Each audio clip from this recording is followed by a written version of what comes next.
শরীয়তের কোনো নৈতিক ব্যাপারে, নীতিগত ব্যাপারে রাষ্ট্র নাক গলাতে পারবে না। বাদশাহ হারুন রশিদের স্ত্রী জোবাইদা, নাম শুনেছেন তো, ওই জোবাইদা একদিন বাদশাহ হারুন রশিদের সাথে, হারুন রশিদ তো সেই বাদশাহ তো বাদশাহ, সেই বাদশাহকে বিশ্বজাহান বিশ্ববাসী দেখবে। জোবাইদাও ওনার স্ত্রী মহারানী, সে মহারানী তো মহারানী, যিনি বাদশাহকে বলেছিলেন হজে আসছেন, পানি নেই, হাজিদের পানি নেই। উনি বলছিলেন বাদশাহ যে আমি চাই এবার বাগদাদ থেকে ডাইরেক্ট আরাফাতের ময়দানে পানি যাবে, সেই পানি যাবার জন্য যত লক্ষ দিরহাম বরাদ্দ করতে হয় তুমি রাষ্ট্রের পক্ষ থেকে আনলিমিটেড পানি বরাদ্দ করে দিয়া হজের হাজিদের পানির ব্যবস্থা করে দিবা। পৃথিবীতে কে আছে মহিলা? এখন তো মসজিদে দান করবার সময় কত দিয়েছি এটা বউর সাথে মিথ্যা বলতে হয়। ওই শুনেছি সেটা নাকি তুমি দিয়েছো। আরে না না, আমি কোত্থেকে, আমার আরো 3-4 বন্ধু সহ মিলে দিয়েছে, কারণ বউ আমারে টানি ধরবে। ঠিক জোবাইদার সাথে যে কোনো একটা বিষয়ে ঝগড়া হয়েছে, তো বাদশাহ হারুন রশিদ বললেন তুমি আজকে সূর্য ডোবার আগে আগে যদি আমার রাজ্য থেকে বের হয়ে না যাও তাহলে তুমি 3 তালাক।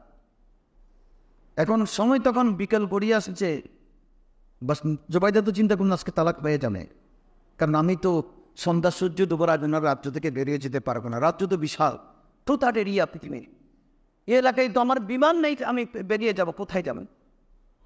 হযরত ইমাম আহমদ বিন হাম্বল রাহমাতুল্লাহ আলাইহি তখন পৃথিবীর জমিনে মওজুদ ছিলেন।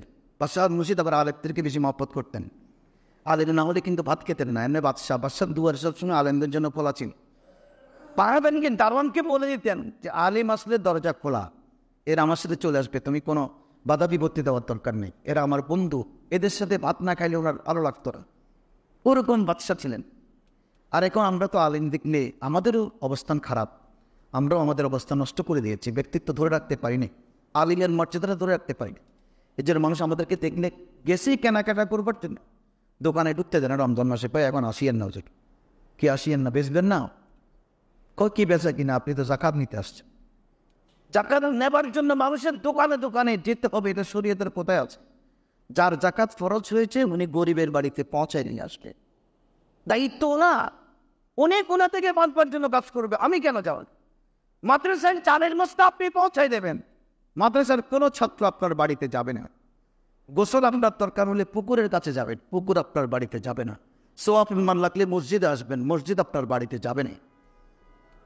কারণ নহরের জোবাইদা বললেন আমি কোথায় যাবো? আমর বিন হাম্বলের কাছে গেলেন, উনি মসজিদে ছাত্র পড়াচ্ছেন। বাবা রানী ওখানে গেলেন, আমাদের দেশের রানী ইমামকে ডাক দিবে, যে ফিউন পাঠাইয়া বলবে যে হুজুরকে আমার বাড়িতে আসতে বলো। মহারানী চলে আসলেন মসজিদের দ্বার প্রান্তে, এসে ইমাম সাহেবের কাছে ইমাম আহমদ বিন হাম্বলের সাথে কথা বললেন, বলে যে আপনার সঙ্গে আমি কথা বলবো, আপনার মাসালাটা শুনবো।